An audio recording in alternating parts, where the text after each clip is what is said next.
Bueno, a continuación vamos a trabajar en el segundo de los dos cuadernos de este tema de variables y estructuras de datos. En concreto, en este cuaderno nos vamos a centrar mucho más en lo que es la parte de estructuras de datos. Vamos a emplear, de hecho, listas, diccionarios y tuplas, que son algunas de las principales colecciones de datos que hemos visto en el tema, a excepción de los conjuntos, que en este caso pues no los vamos a emplear. ¿Qué es lo que vamos a hacer? Bueno, pues en esta ocasión, en este cuaderno, vamos a suponer que somos un profesor que queremos llevar un buen control de las notas de nuestros estudiantes y para ello vamos a emplear Python y las estructuras de datos que Python nos proporciona. En primer lugar, lo que vamos a hacer es crear la lista de clase. Tenemos 4 estudiantes ficticios, que son estos 4 de aquí: Juan González, María Moreno, Julia Sánchez y Pedro Vidal. Y en este ejercicio se nos pide crear, el primer ejercicio, se nos pide crear una lista denominada lista clase que tenga los nombres de los 4 estudiantes. Por lo tanto, va a ser una lista con 4 elementos y cada elemento va a ser una cadena de texto, ¿de acuerdo? Bueno, pues vamos a ello. Vamos a crear esta variable, se llamará lista clase y va a ser una lista con 4 elementos. Recordemos que la lista se crea empleando corchetes, ¿de acuerdo? Los elementos serán cadenas de texto, Juan González, y están separados por comas, ¿vale? Juan González, María Moreno, Julia Sánchez y Pedro Vidal. Aquí tenemos nuestra lista de clase con nuestros 4 estudiantes. Bueno, a continuación, el ejercicio nos dice que los estudiantes han completado 3 exámenes y que ya los hemos corregido y tienen estas calificaciones que vemos aquí. Bueno, no vamos a entrar en detalle, pero aquí tienen, digamos, para cada estudiante las notas de cada uno de los exámenes. ¿Qué es lo que vamos a querer hacer? Vamos a querer almacenar esas calificaciones para poder luego operar con ellas y calcular la nota media, etcétera, etcétera. ¿Qué es lo que vamos a hacer? Bueno, pues vamos a crear primero una lista vacía que vamos a llamar notas y luego, empleando la función append, ¿vale? Recordemos que append sirve para añadir nuevos elementos al final de una lista, vamos a introducir las notas de los 4 estudiantes, ¿vale? Y estas notas van a estar almacenadas en una tupla que va a tener 3 elementos, porque hay 3 exámenes. Bueno, pues vamos poco a poco. En primer lugar, lo que vamos a hacer es crear una lista vacía, que la vamos a llamar notas. Esta lista vacía, bueno, pues es fácil de crear, simplemente tenemos que establecer estos corchetes sin ningún valor dentro. Entonces lo que estamos haciendo es crear una lista vacía. Si lo ejecutamos, tenemos una lista vacía que se llama notas, ¿de acuerdo? Y a continuación, lo que vamos a hacer es añadir las notas de los 4 estudiantes. Esto va a requerir emplear la función append 4 veces. Cada vez lo que vamos a hacer es añadir la nota de un estudiante. Y lo que va a ir dentro de este append es una tupla con las notas de cada uno de esos estudiantes, ¿no? Es decir, una tupla que va a tener 3 valores porque cada estudiante tiene 3 notas para 3 exámenes.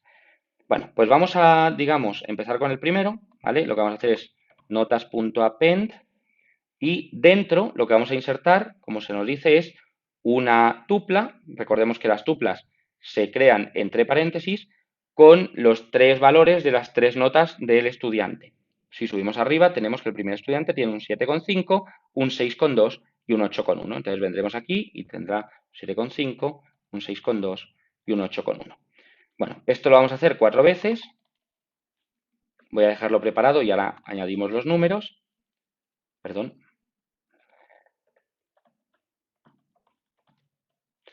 ¿Vale? Y ahora simplemente mirando la tabla metemos los números. Aquí tenemos 9,3, 7,4 y 7,7. 9,3, 7,4 y 7,7. Luego tenemos 5,6, 4,1 y 4,4. 5,6, 4,1 y 4,4. Y finalmente 3,8, 4,1 y 6,4. 3,8, 4,1 y 6,4. Bueno, pues aquí, cuando ejecutemos este código, que lo voy a ejecutar ahora, lo que estamos haciendo es añadir a la lista 4 tuplas, ¿de acuerdo? Y cada tupla lo que tiene son las notas de los 4 estudiantes. La primera tupla tiene las notas del primer estudiante, que era Juan González, la segunda tupla las notas de la segunda estudiante, que era María Moreno, etcétera, etcétera. Bueno, y a continuación lo que se nos pide es calcular la nota media de cada estudiante. Para ello vamos a suponer que todos los exámenes tienen el mismo valor, es decir, que todos valen un tercio de la nota. ¿Qué es lo que vamos a hacer en primer lugar? Bueno, lo que nos dice el enunciado es que queremos guardar esa nota media en un diccionario que tenga como clave el nombre del estudiante y como valor la nota media. Va a ser, por lo tanto, un diccionario cuya clave será una cadena de texto, el nombre, y cuyo valor será un número, un valor numérico en coma flotante, que será la nota media. Y eso lo vamos a almacenar en el diccionario denominado notas medias. Bueno, lo primero que haremos es crear ese diccionario vacío. Crear un diccionario vacío es tan fácil como establecerlo, digamos, o escribir estas llaves sin ningún elemento dentro. ¿Vale? Vamos a ejecutarlo. Así hemos creado un diccionario vacío. Y a continuación vamos a meter las notas medias de cada estudiante. ¿De acuerdo? Vamos a ver con calma cómo hacerlo para que no haya lugar a confusión. Pero básicamente lo que nos pide el enunciado es que no volvamos a escribir los nombres de los estudiantes, que no volvamos a escribir, por ejemplo, Juan González o María Moreno, sino que usemos los valores que ya están en la lista de clase. Bueno, pues evidentemente lo que vamos a tener que hacer es añadir 4 elementos a este diccionario, ¿vale? El diccionario se llama notas medias y recordemos que entre corchetes nosotros lo que escribimos es la clave y la clave va a ser el nombre del estudiante. ¿Cuál es el nombre del primer estudiante? Bueno, pues el nombre del primer estudiante, que es Juan González. Evidentemente yo aquí podría poner Juan González, pero no vamos a hacer eso porque el enunciado nos dice que no lo hagamos.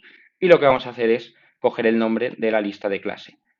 ¿De acuerdo? Recordemos que lista de clase y entre corchetes 0 tiene el nombre del primer estudiante. ¿Vale? ¿Y cuál es el valor? Bueno, pues el valor es la nota media. ¿Cómo se calcula la nota media? Bueno, pues lo que vamos a hacer es emplear, como nos dice aquí, la función sum, ¿vale? Que calcula una suma. Recordemos que en el caso de la lista notas, el primer elemento, es decir, notas 0, lo que tiene es una tupla que tiene tres notas, ¿de acuerdo? Bueno, pues si yo hago sum de esa tupla, lo que voy a hacer es sumar las notas de los 3 exámenes. Pero esa no es la nota media, es la suma de las 3 notas, ¿de acuerdo? ¿Cómo calculo la nota media? Bueno, pues yo esto lo podría dividir entre 3, si quisiera, pero no es necesario que lo divida entre 3. Lo que puedo hacer es dividirlo entre el número de exámenes que hay, ¿vale? Recordemos, esto es la suma de las notas y esto es el número de notas que tengo, que se va a corresponder con el número de exámenes. Bueno, en este caso, si pusiera 3, el resultado sería el mismo. Lo que ocurre es que así el código es más genérico. Si yo en el futuro subiera arriba y aquí metiera otro examen más, pues esto realmente ya se adaptaría y en este caso dividiría entre 4, ¿vale? Pero bueno, esto nos está metiendo en el diccionario la nota media del primer estudiante, pero evidentemente yo quiero hacerlo para los 4. ¿Qué es lo que voy a hacer? Bueno, pues va a ser tan sencillo como copiar y pegar esto 4 veces y cambiar aquí el valor 0 por 1, 2 y 3 respectivamente. Cuando veamos más adelante en el curso los bucles o las iteraciones, vamos a poder ver cómo hacer esto de una manera algo más sencilla, sin tener que escribir esto 4 veces. Por el momento lo haremos así, ¿de acuerdo? Entonces vamos a ejecutar esta celda de código, vamos a ver qué ocurre, y aquí tenemos, digamos, el resultado. La nota media de Juan González es un 7,3, la nota media de María Moreno es un 8,1, la nota media de Julia Sánchez es un 4,7 y la nota media de Pedro Vidal es un 4,8. Para terminar, nos pide hacer un ejercicio más.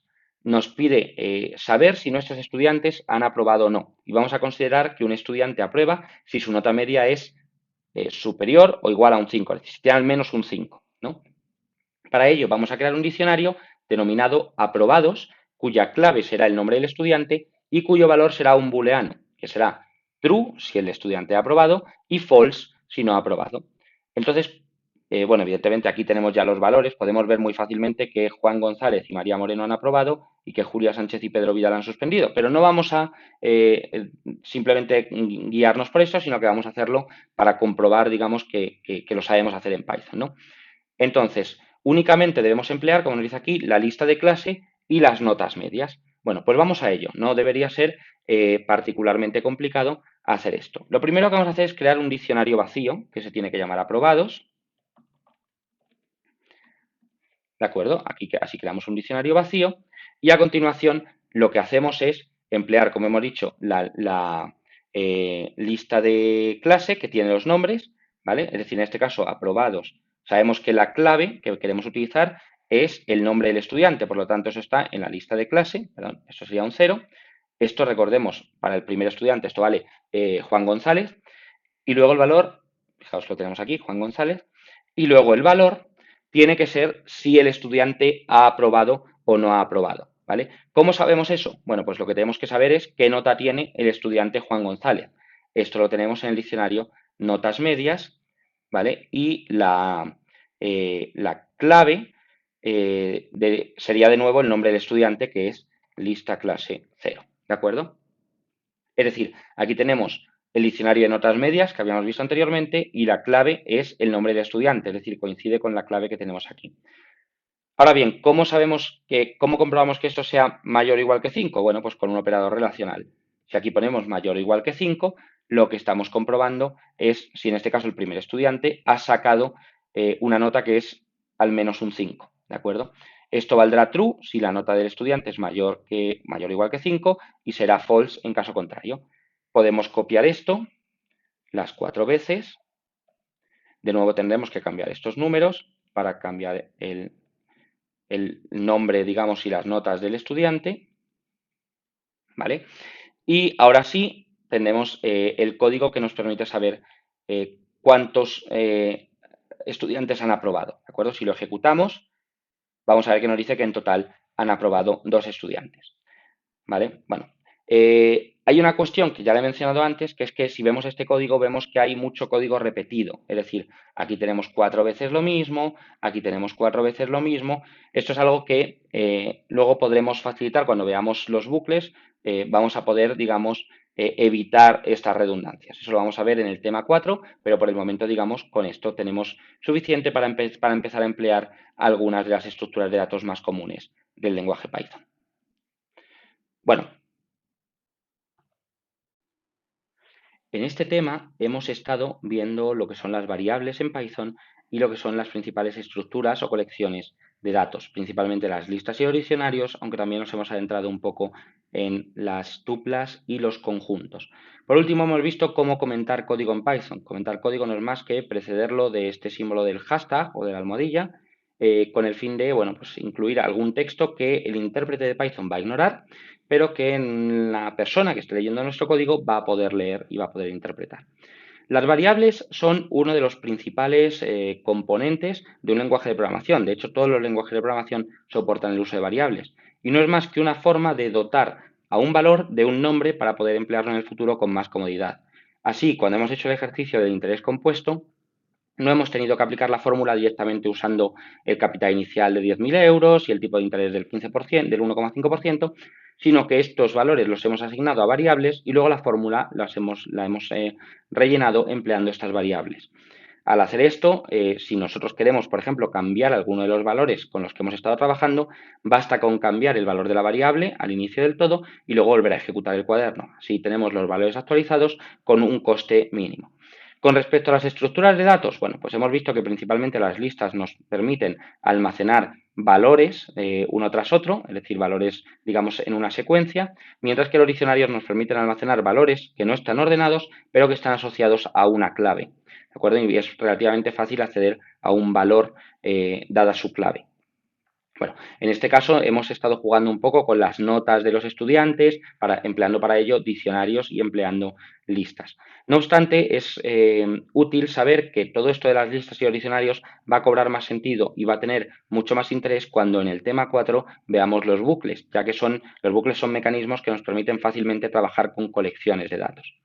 En el siguiente tema lo que vamos a ver son los condicionales, que son mecanismos en los cuales se nos permite ejecutar un código o no ejecutarlo en función de una condición. Por ejemplo, yo puedo hacer que si una variable es mayor o menor que un valor, se ejecute un determinado código o se ejecute otro código. También veremos un poco cómo empezar a trabajar con la gestión de errores. Todo ello lo veremos en el tema siguiente y allí os espero. Mucho ánimo.